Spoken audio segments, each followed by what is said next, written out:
Hello friends, आज अपन current affair की बात करेंगे। तो सबसे पहले जो अभी अपना पेपर हुआ था ये एसआई टेलीकॉम का, तो उसमें करंट अफेयर आया। तो उस हिसाब से अपने को ऐसे लग रहा है कि जैसे अपने को करंट अफेयर में अपन ने कुछ पढ़ा नहीं है, कुछ आ नहीं रहा। तो इसमें अपने को यही करना पड़ेगा जिस हिसाब से आरपीएससी का नया क्वेश्चन ट्रेंड सामने आ रहा है। उसमें अब अपन जो नॉर्मल पढ़ के जाते हैं, क्रोनोलॉजी है, मोमल है, उन पर निर्भरता थोड़ी धीरे धीरे कम होती जा रही है। इनके अलावा अपने को 2-4 साइट वगैरह है, उनसे भी अपने को करंट अफेयर देखना पड़ेगा। जिस सूजस है, DIPR एक साइट है, एक PIB वेबसाइट है, वहाँ पे अपने को देखना ही पड़ेगा करंट अफेयर के बारे में।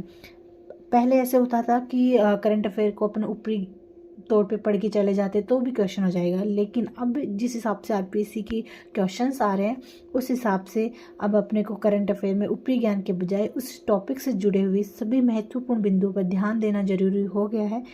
खेल और नियुक्तियों में भी सीधे सवाल आने की प्रवृत्ति कम हो गई, यानी अब क्रिकेट, हॉकी के अलावा अन्य खेलों पर भी ध्यान देना होगा अपने को। अब करंट को बेसिक ज्ञान के साथ जोड़कर पूछा जाने लगा है। इस टॉपिक में 100% अंक प्राप्त करने के लिए अपने को 3-4 चीज़ों को ध्यान में रखना पड़ेगा। जैसे आपको डेली करंट अफेयर 1 घंटा देना ही पड़ेगा। रात को सोने से पहले अपन उसको दे सकते हैं टाइम।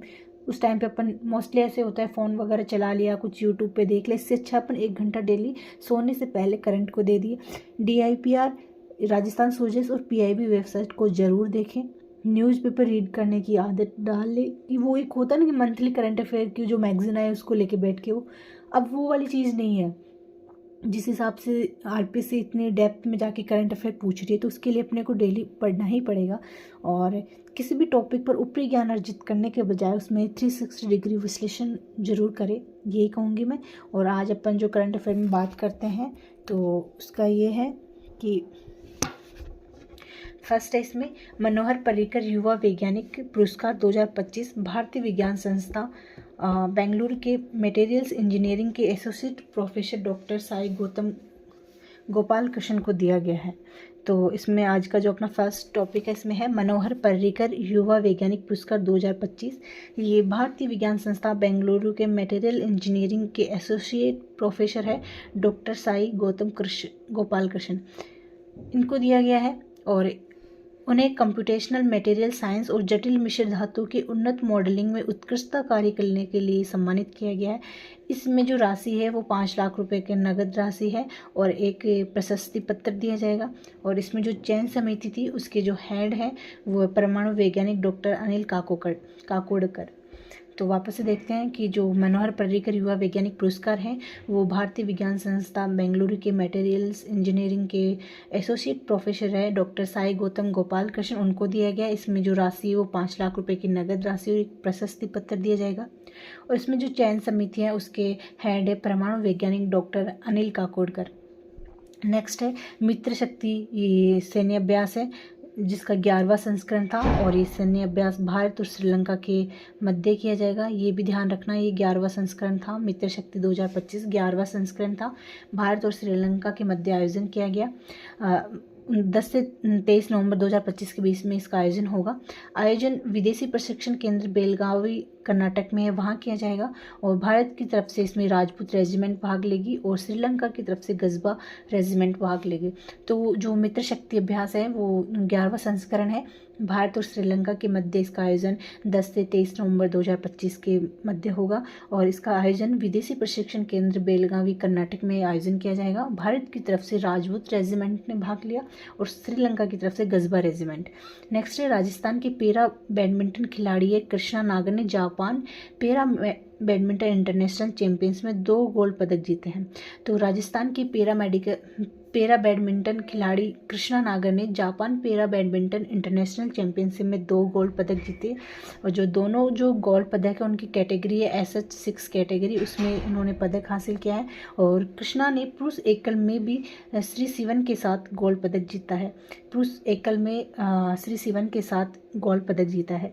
तो अपने को ध्यान रखना है कि जो Japan para badminton international championship हुई है उसमें 2 गोल्ड पदक विजेता रही है कृष्णा नागर और SH6 कैटेगरी में इन्होंने पदक जीता है। पुरुष एकल में श्री शिवन के साथ इन्होंने गोल्ड पदक जीता है। नेक्स्ट है जनगणना का प्री टेस्ट सर्वे 10 नवंबर 2025 से राज्य के 3 जिलों के प्रायोगिक तौर पर किशनपोल जयपुर से, डूंगरपुर और बाड़मेर में शुरू है। तो जनगणना का जो प्री टेस्ट सर्वे है 10 नवंबर 2025 से शुरू है, वो राजस्थान के 3 जिलों में प्रायोगिक तौर पे शुरू किया गया, जिसमें है किशनपोल जयपुर और डूंगरपुर और बाड़मेर से शुरू किया गया। नेक्स्ट है जो मेघालय के क्रिकेटर है आकाश चौधरी, उन्होंने प्रथम श्रेणी क्रिकेट इतिहास में सबसे तेज अर्धशतक लगाने वाले बल्लेबाज बने। जो मेघालय के क्रिकेटर है आकाश चौधरी प्रथम श्रेणी क्रिकेट इतिहास में सबसे तेज अर्धशतक लगाने वाले बल्लेबाज बने हैं। रणजी ट्रॉफी में अरुणाचल प्रदेश के खिलाफ 11 गेंद में अर्धशतक बनाकर यह रिकॉर्ड बना है। रणजी ट्रॉफी थी, उसमें अरुणाचल प्रदेश के खिलाफ उन्होंने 11 गेंद में अर्धशतक बनाकर यह रिकॉर्ड बनाया है और सबसे तेज अर्धशतक बनाने वाले बल्लेबाज बन गए हैं। नेक्स्ट है भारत में कंप्यूटर विज्ञान शिक्षा के पितामह प्रोफेसर वी राजा रमन का हाल ही में निधन हुआ। उन्होंने 1965 में आईआईटी कानपुर में भारत का पहला औपचारिक कंप्यूटर साइंस कार्यक्रम शुरू किया गया था। तो भारत के जो कंप्यूटर विज्ञान शिक्षा के पितामह हैं वो है प्रोफेसर वेदेश्वरन राजा रमन का हाल ही में निधन हुआ है। उन्होंने 1965 में आईआईटी कानपुर में भारत का पहला औपचारिक कंप्यूटर साइंस कार्यक्रम शुरू किया था। नेक्स्ट है अटल ई गवर्नेंस स्टेट अवार्ड 2025। तो इसमें किस किस को सम्मानित किया गया है? आलोक रंजन जो डीएम है चित्तौड़गढ़ के, दिव्यांगजन व वृद्धजनों के लिए घरेलू मतदान ऐप विकसित करने के लिए दिया गया अटल ई गवर्नेंस स्टेट अवार्ड 2025। जो आलोक रंजन डीएम है ये चित्तौड़गढ़ के, और इन्होंने दिव्यांगजन और वृद्धजन है जो घरेलू मतदान कर सकते हैं उनके लिए ऐप विकसित किया। फिर नेक्स्ट है अंकित कुमार, इनको करौली में आंचल अभियान के तहत बेहतर मॉनिटरिंग के लिए दिया गया। अंकित कुमार जो डीएम है डूंगरपुर के, और करौली में आंचल अभियान की जो बेहतर मॉनिटरिंग की है उसके लिए अवार्ड दिया गया। अंकित कुमार है, आलोक रंजन है।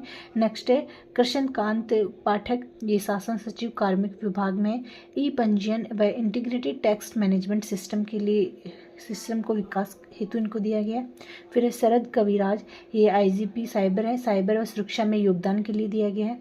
फिर नेक्स्ट है ओम प्रकाश, ये आईजीपी बीकानेर के हैं और ई गवर्नेंस में उत्कृष्ट कार्य के लिए दिए गए। तो राजस्थान से ये जो अटल ई गवर्नेंस स्टेट अवार्ड है जो 5 लोग हैं, एक आलोक रंजन है जो दिव्यांगजनों के लिए मतदान है घर के लिए विकसित किया है, एक अंकित कुमार है जो करौली में आंचल अभियान के बेहतर मॉनिटरिंग के लिए, कृष्णकांत पाठक है जो ई पंजीयन व इंटीग्रेटेड टैक्स मैनेजमेंट सिस्टम के लिए, शरद कविराज है जो साइबर सुरक्षा में योगदान दिया, और ओम प्रकाश है जो ई गवर्नेंस में उत्कृष्टता कार्य करने के लिए दिया गया। नेक्स्ट है राजस्थान ग्रामीण आजीविका विकास परिषद राजीव का, ग्रामीण विकास विभाग राजस्थान सरकार एवं ग्रामीण विकास मंत्रालय भारत सरकार के संयुक्त तत्वावधान में national workshop on agriculture and live stock entrepreneurship का आयोजन 11 से 13 नवंबर 2025 को उदयपुर में किया जा रहा है।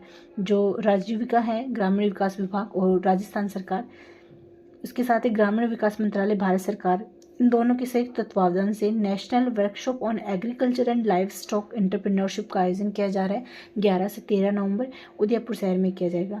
तो national workshop on agriculture and live stock entrepreneurship का आयोजन 11 से 13 नवंबर 2025 उदयपुर में किया जाएगा, और इसमें राजीव का ग्रामीण विकास विभाग राजस्थान सरकार और ग्रामीण विकास मंत्रालय भारत सरकार के तत्वावधान से ये कार्यक्रम का आयोजन किया जाएगा।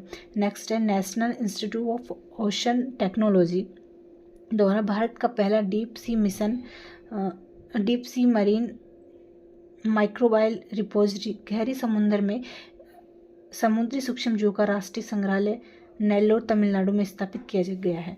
तो national institute of ocean technology द्वारा भारत का पहला deep sea marine microbial repository जो गहरे समुद्र में समुद्री सूक्ष्म जीवों का राष्ट्रीय संग्रहालय है वो कहाँ स्थापित किया है? नेल्लोर तमिलनाडु में स्थापित किया गया है।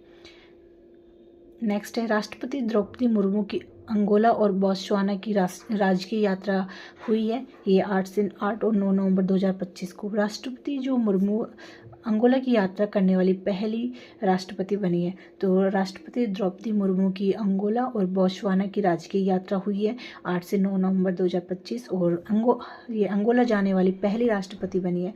और अपने अभी 2-3 दिन पहले क्लास में पढ़ा था कि बोत्सवाना से जो प्रोजेक्ट चीता चलाया जा रहा है उसके तहत अपन 8 चीते दिसंबर में भारत में लाए जाएंगे कुन्नू नेशनल पार्क में, तो ये भी ध्यान रखना।